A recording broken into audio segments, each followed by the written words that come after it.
It's Red Eye Radio. Gary McNamara and Eric Harley talk about everything from politics to social issues and news of the day. Whether you're up late or you're just starting your day, welcome to the show.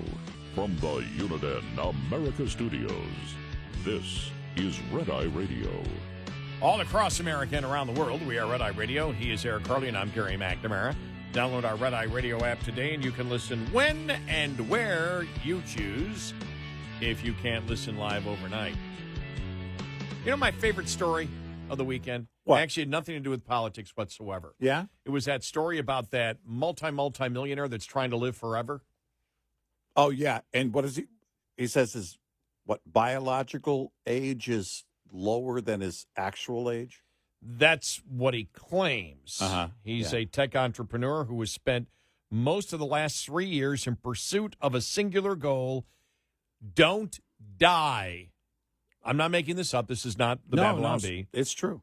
During that time, he spent more than $4 million in developing a life extension system called Blueprint, in which he outsources every decision involving the body to a team of doctors who use data to develop a strict health regimen to reduce what Johnson calls his biological age. That system includes downing 111 pills every day. Wow. Wearing a baseball cap that shoots red light into his scalp, collecting his own stool samples. Well, I'm out. You know what? I've had a good life.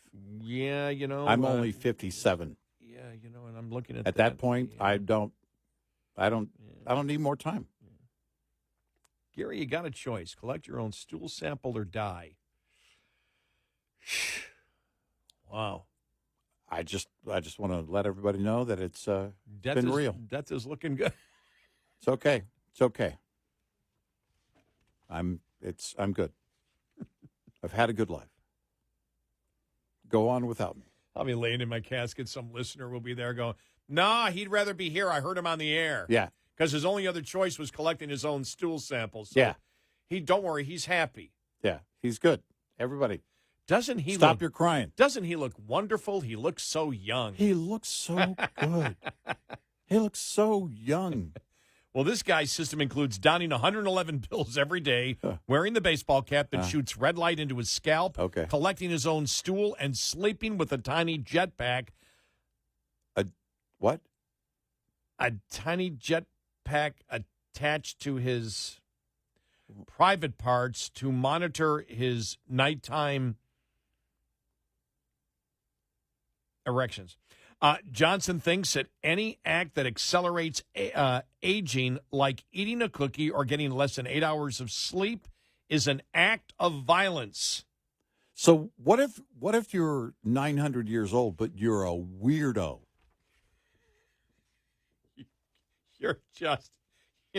He's a creep who lived forever. You're just weird.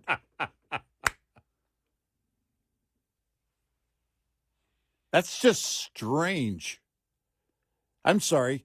You're looking to do all of that for eternity?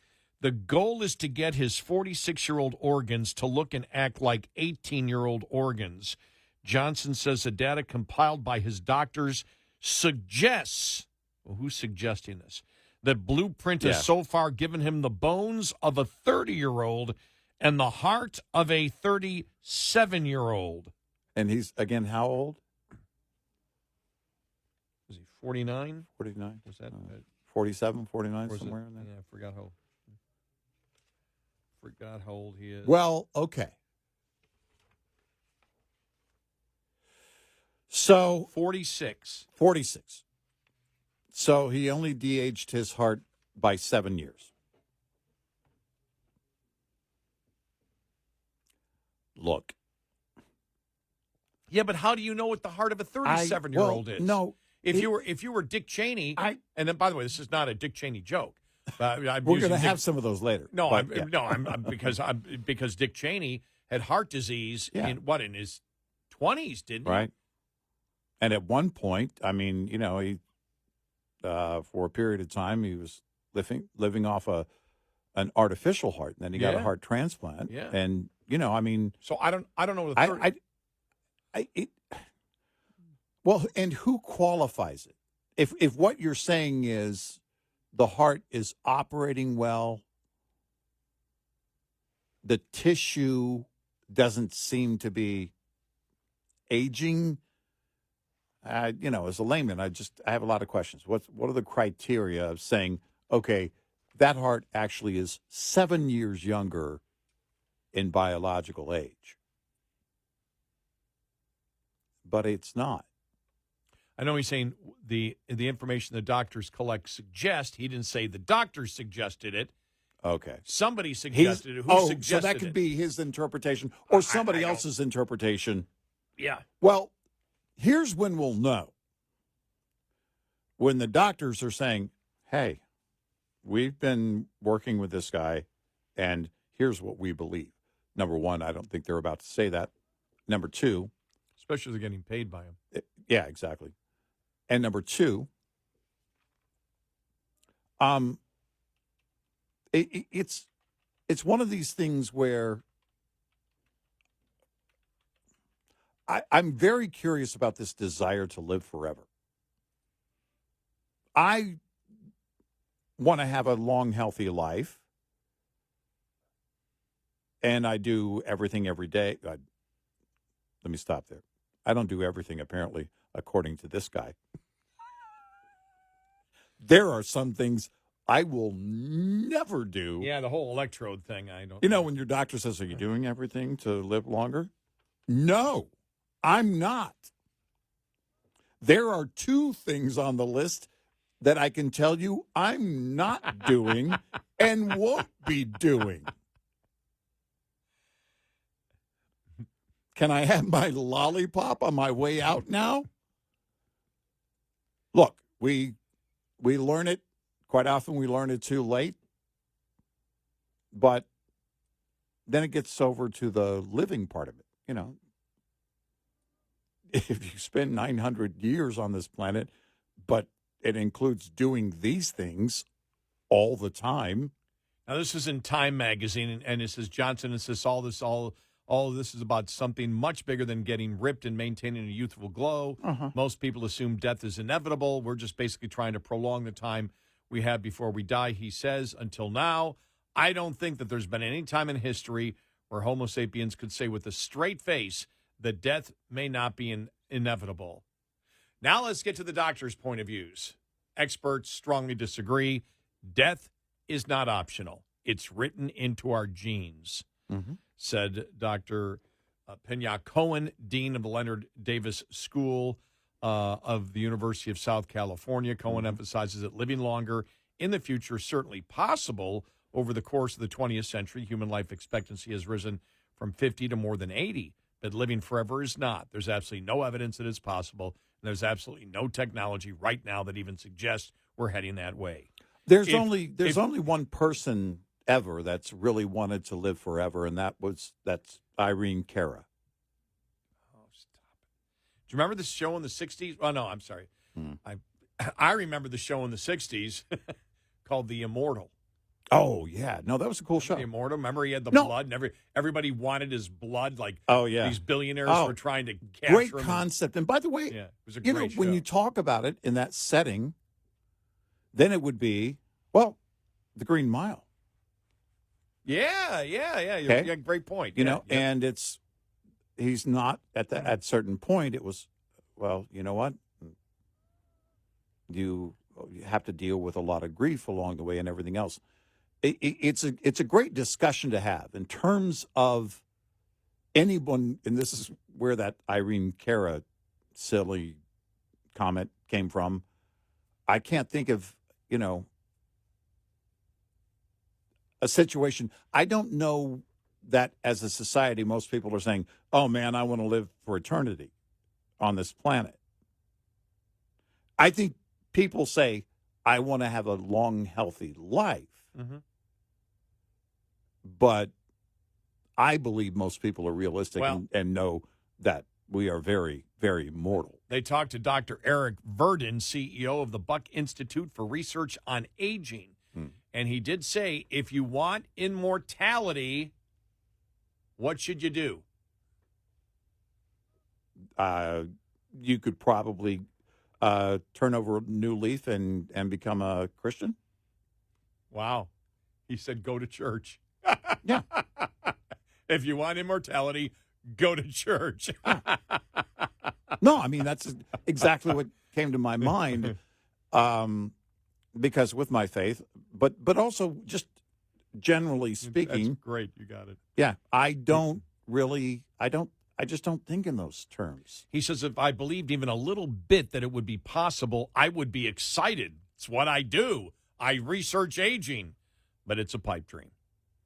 Verdon isn't just skeptical of Johnson's claims that he can achieve immortality. He's skeptical of his claims of age reversal altogether. Right. Quote, he professes to make, this is what you and I immediately question. And we had talked, a lot of the beginning part of the show was, look, critical thinking also means not just you think in a critical way and come to the critical thinking conclusion. Mm-hmm. You ask critical thinking questions.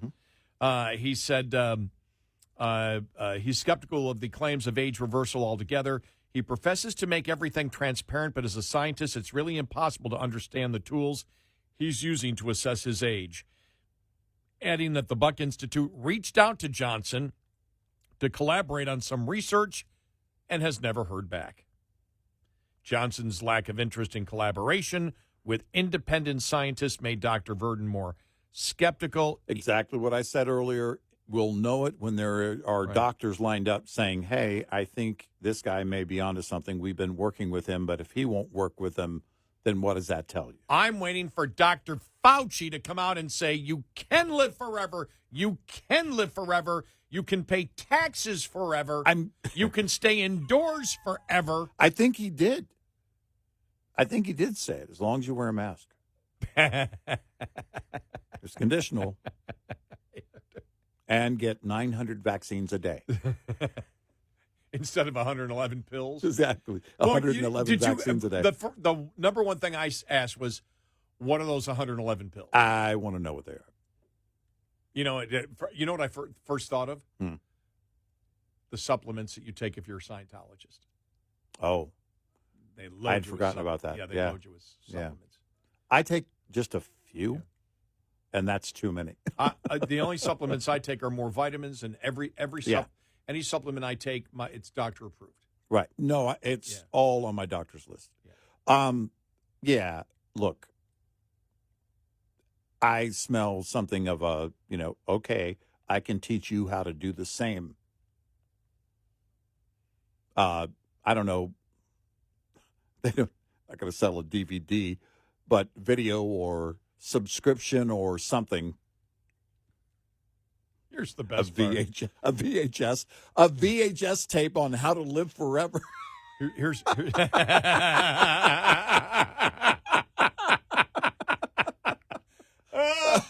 like that.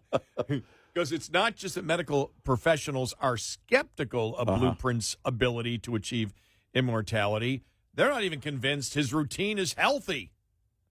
Oh, okay. One doctor, the director of the Institute for Aging Research at the Albert Einstein College of Medicine in New York. Way to go, Einstein. Met Johnson in May, and at the annual retreat for the Academy of Health and Lifespan Research, the doctor recalls that when Johnson showed up, the doctors present were concerned. He looked so sick. He looked so pale. Wow. I don't know what he did with his face, the doctor said, adding that he was alarmed by Johnson's lack of fat, which plays an important role in the body. Mm-hmm.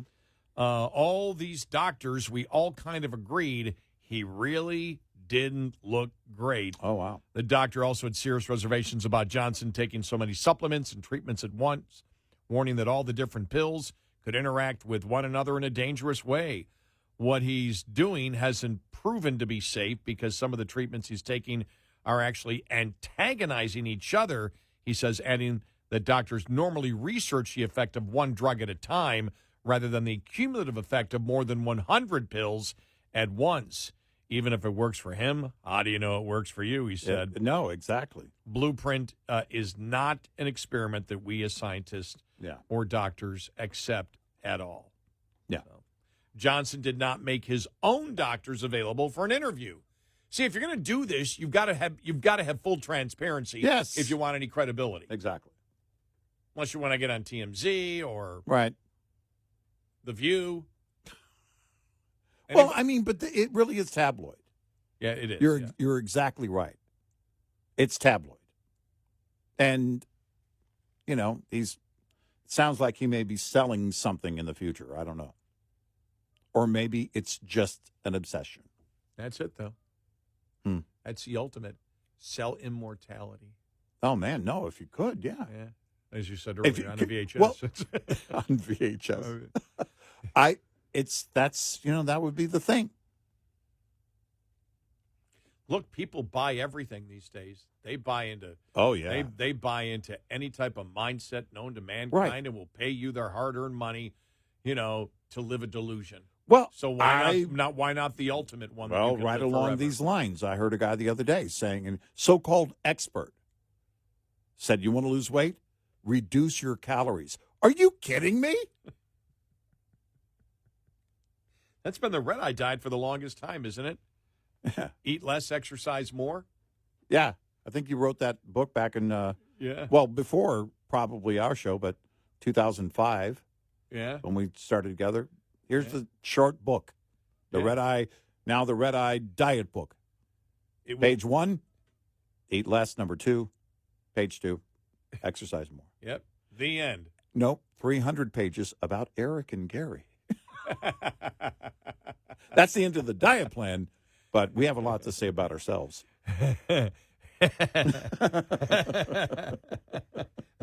I was born at an early age. We're narcissistic weight loss. Exactly. Now counselors. let's make it about us. Yes. 866-90 Red Eye. This morning's USDA Farm Report is brought to you by Howes Products. Tested, trusted, guaranteed since 1920. This year's selected U.S. Capitol Christmas tree originates from the Mountaineer State. And as Amy Albright of the U.S. Forest Service in West Virginia observes, the selection continues a storied tradition of her state providing what is known as the People's Tree. This is actually the third opportunity that West Virginia and the Monongahela National Forest had the honor to provide the tree, joining the ranks of 4 other forests that have had the opportunity to provide the tree at least 3 times in the program's history. So we'll be joining the Green Mountain National Forest in Vermont, the Pisgah National Forest in North Carolina, and the Ottawa National Forest in Michigan. The Monongahela also provided the People's Tree in its initial year of 1970, as well as during our nation's bicentennial in 1976. The 2023 tree will be harvested in early November and paraded around its home state for 2 weeks before arriving on the Capitol grounds. I'm Rod Bain reporting for the U.S. Department of Agriculture in Washington, D.C. This report brought to you by Cenex Fuels and Lubes. Get in touch with Red Eye Radio, toll free at 866-90 Red Eye.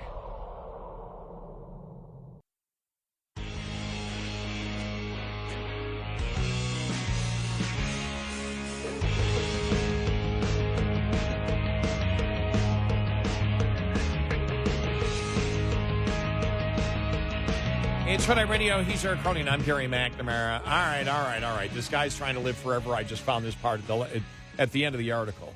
All right. That he's got YouTube videos. Roughly 180,000 people signed up for his newsletter in the first 5 months. All right. Blueprint's first commercial product, Told you, sold on his website is an allegedly cholesterol-reducing olive oil sold in a black box, emblazoned with a red-lit photo of Johnson and the slogan, "Build Your Autonomous Self." 15% of Johnson's daily diet consists of this olive oil, he claims.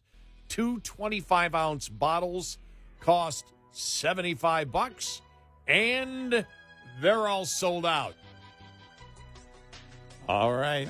P.T. Barnum was right. People are buying into it, As a sucker born every day. and they're aging quickly. Yes.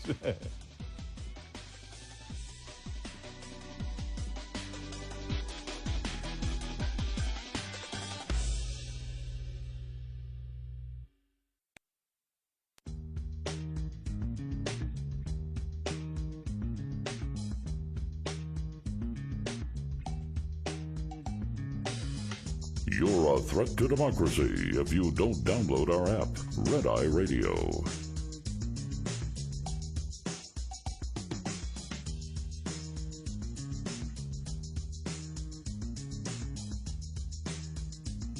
It's Friday Radio. He is Eric Carly, and I'm Gary McNamara. Wow. This was just, when I saw this one, elitism. That even comes at times in a Republican package, or a so-called Republican package. I'm talking about New York Times columnist David Brooks. He's always on PBS. Who said, I screwed up. Apparently put out a tweet. He was at Newark Airport. All right. And he put out a tweet, you know, it showed like a sandwich, whatever, and one drink there, and he said basically paid $78 or something like that for it, or $80, something like that. He goes, this is just outrageous. You know, this is how inflation affects the average person. What they found out was the actual food was, I think, $16 or $18. The rest was alcohol, even though the restaurant blew him in. They called him out. The restaurant called him out. Now, I'm not a fan of David Brooks at all. No. You know, I don't really believe that, you know, you can call yourself whatever political label you want, but I've never viewed him as really a loyal conservative. I just haven't. But as they write here from Politico, New York Times columnist David Brooks acknowledged he had screwed up after his social media post complaining about the price of a meal at Newark Airport went viral last week. An upper middle class journalist having a bourbon at an airport is a lot different than a family living paycheck to paycheck. And when I'm getting sticker shock, it's like an inconvenience. When they're getting sticker shock, it's a disaster, Brooks said in a Friday interview at PBS. Brooks' post on X, formerly known as Twitter, which read, quote, this meal just cost me $78 at Newark Airport. This is why Americans think the economy is terrible. It was accompanied by a picture of the meal that included a burger, fries, and an alcoholic beverages. The post got over 37 million views. It was interesting. He said the post gathered over 37 million views and generated a flurry of criticism and memes, with many users mocking him for being out of touch and noting that Brooks' drink was likely the driver for the high tab. Well, what the restaurant then reported. The restaurant reported in its Facebook page. They got a hold of this, noting that Brooks' bar tab accounted for 80% of the bill. Ouch. He's on a liquid diet mostly. Brooks said, I was insensitive. I screwed up. I should not have written that tweet. I probably should not be writing any tweets. Just got blasted. Well, at least until you sober up. I think it was 60 out of the 78. Okay. Was dollars was alcohol. Was alcohol. Yeah. How much is the drink at an airport? I don't know. I guess it depends on what you're drinking. And the airport. Yeah, I don't remember the last time I had a drink at the airport. You know, Yeah. let me put it this way.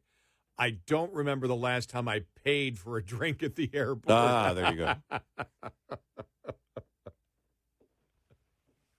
It was, I think, 10, 12 years ago, friend. We were in the same city for the same event and then on the same flight home, it turned out. And so we saw each other at the airport, and he bought me a beer. I think that's the last time. But I have no idea what it cost. He bought it. I'm sure they're expensive. I'm Yeah. assuming if you get a, I would guess if let's say you get not house but top shelf. Yeah. Right. Alcohol. Right. I'm going to guess $12 a drink. I was going to say 13. For some Okay. reason, All right. 13 comes to mind. Okay, right. That's what I would guess. Yeah. And I don't know how much that's changed since we've had inflation. I don't because know. I'm going by what I would think the price was pre-COVID. Right. But I'm guessing maybe I've gotten a wine. I don't think I've ever gotten a beer or a mixed drink at the airport. Maybe a glass of wine. Because if you got a long layover, you can sip on a glass of wine for a couple of hours. Sure. Yeah. Because when you see the price, And the price, I'm going to guess the price of a glass of wine would be $12. Yeah, I would think. 12 to 15. I mean, there's a premium because you're in the airport. Right. You know, a bag of chips is $12. So. But that's all. But by the way, that's always been the case that you're paying a premium in the airport, and every traveler knows that. But you know, when he criticizes Republicans, I've noticed. I mean, I'll just say what David Brooks did was what they do in the mainstream media. They lead you down a particular path without being 100% truthful on everything. Yeah. So they show you the meal with one drink and put in $78, and that wasn't the truth. Right. And I don't believe that was the price of it with one drink. One drink didn't cost him $60. No. He had more cocktails, which then you have to ask, was his tweet alcohol enhanced? Yeah. That was my thought earlier when you said that he said maybe I shouldn't be tweeting. Well, not until you sober up. I mean, that could have been, if we're correct, anywhere in the area. With taxes and all, that could have been, 4, 5 drinks, maybe? 4 drinks, probably, because some of that was I don't know, was any of that a tip? Does the guy pay a tip? But some of that was taxes. Yeah. You know, and so I'm guessing 3 or 4 drinks. But the thing was, he wanted to, and this is the accusation we make. When you're an activist, when you're a political activist, I know he calls himself a Republican, but I believe he's a political activist by the way he explains things. And when I say political activist, it means you don't necessarily tell the truth to make your point. Right. And he wasn't necessarily telling the truth to make his point. He was trying to say that a burger, fries, and a drink is $78 to highlight how bad inflation is. For whatever reason, I don't know what the reason is, but when you exaggerate like that, then you're not a journalist. Well, and you're not, because you're not putting it in context, which gives people the ability to understand this is the reality of the situation out there. If I want a burger, fries, and a drink, that it's going to be $78. Well, it's not going to be $78. If I'm going to put that on social media or demonstrate it here on the show, that same dynamic, then what I would do is I would say, okay, is there some way I can go back and, I don't know, get a receipt in my records that has the same meal at the same airport from 2 years ago, 3 years ago? You're right. You're right. Yeah. I'm building in my mind what people will start asking on social media or here on the show. Right? Well, okay, compared to what? Because at an airport, it's always more expensive. What did you pay for that same item 3 years ago, 4 years ago, whatever? And that's what I'd be looking for. Otherwise, if you just want to make the populist comment, man, I just ate lunch and I'm going to have to go get a second job to pay it off, and leave it at that. Yeah. No picture of the, just leave it at that. No specifics, and move on. Otherwise, if you're going to make a specific allegation and say, and there's no doubt prices have gone up. I'm sure that same meal was likely less than, a few years ago. Well, people, when they purchase a concert ticket, then look at the actual fees. Yeah. Be it Ticketmaster or whoever. And, $20 for what? What did they do? Football boyfriend fee. That's only a Taylor Swift charge. Fee. So, but so if you put that down there and say, here's just the processing fee, $20. Yeah. Because the point would be, what is the actual work being done? Is there printing of tickets? I'll pay the shipping. I'm not paying the handling. Yeah. Well, are you printing the tickets, or are you just providing the service? Is it the app that the people are paying for access and the convenience to the app, which then they charge to the customer. Right. But when the customer knows, the problem with that is the customer looks at it and says, for example, you get money out of your ATM, even now if it's not your own bank. What is it, $3, $4, maybe at the most? $3.50. Yeah. $3.50, yeah, okay. Yeah. Something like that. And so all right, the convenience of being able to take it out of a bank that's not my own is $3 to $4, and I'm taking out $300. Okay, that's worth it. Right. I got stuff at that point. Yeah, if I take out 20, that's not worth it. But if I need to get out 300, okay, yeah. Right. But you talk about, food, and if it's just but then you would consider and say there's the fee. Right. Well, if you look, for example, at a concert ticket and you say there's the fee. Well, for what? Why is the fee for a $150 ticket to a show? Why is the fee $30? Right. What is the point of the fee? People don't know what they're paying for, and so they're suspicious and say, well, that's just outright greed and it's a monopoly. And so they start screaming to the artist, why are you working with this promoter or ticket agency? Right. Because their fees are outrageous. Right. Yep. No, I mean, that's spot on. That's a lot of artists right now are battling that. I don't want an upcharge on my tickets. So, and the thing is, you get a couple of tickets, and you can have fees of $60. You get four. Think about this: you can get 4 tickets to some kind of show or a sporting event, and your fees could be $120. Oh yeah, yeah, yeah.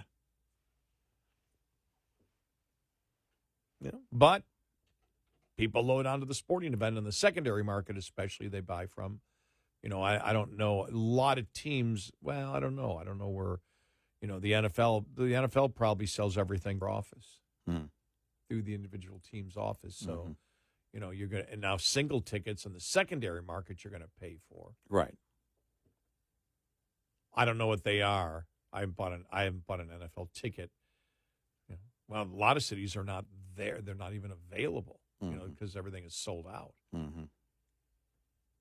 But yeah, everybody recognizes the fee because it doesn't make sense to most people. They're saying, okay, here's where I'm getting ripped off. Right. And they'll say it to the artist. You're worth paying the $130 to see, or Elton John, you're worth the $9,500 for that balcony seat. Yeah, I'll make that down payment in my 78 easy payments of $400. But that $30, I don't know what I'm paying for. Yep. Yeah, who am I paying? Yeah. 866-90 Red Eye. We'll be right back with more Red Eye Radio with Eric Harley and Gary McNamara.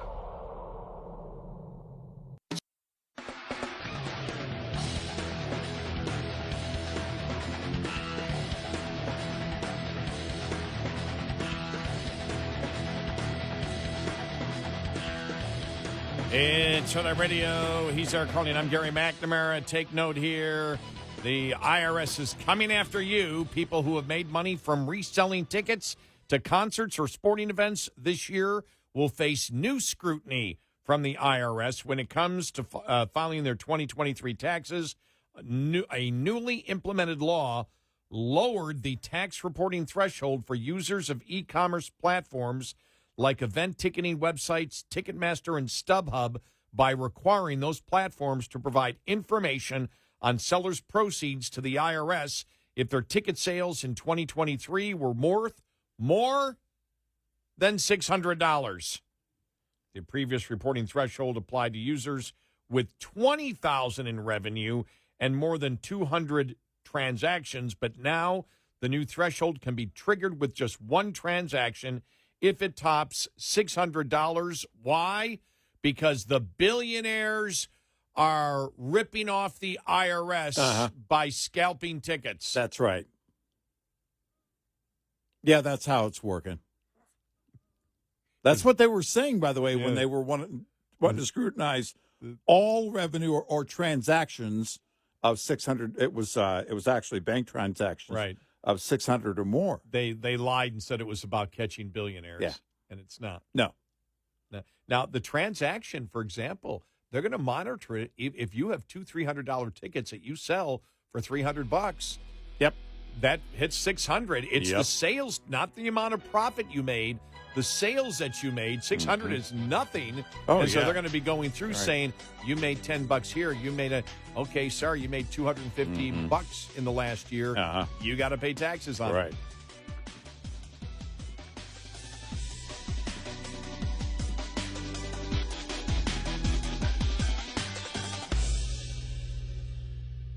This is Red Eye Radio on Westwood One.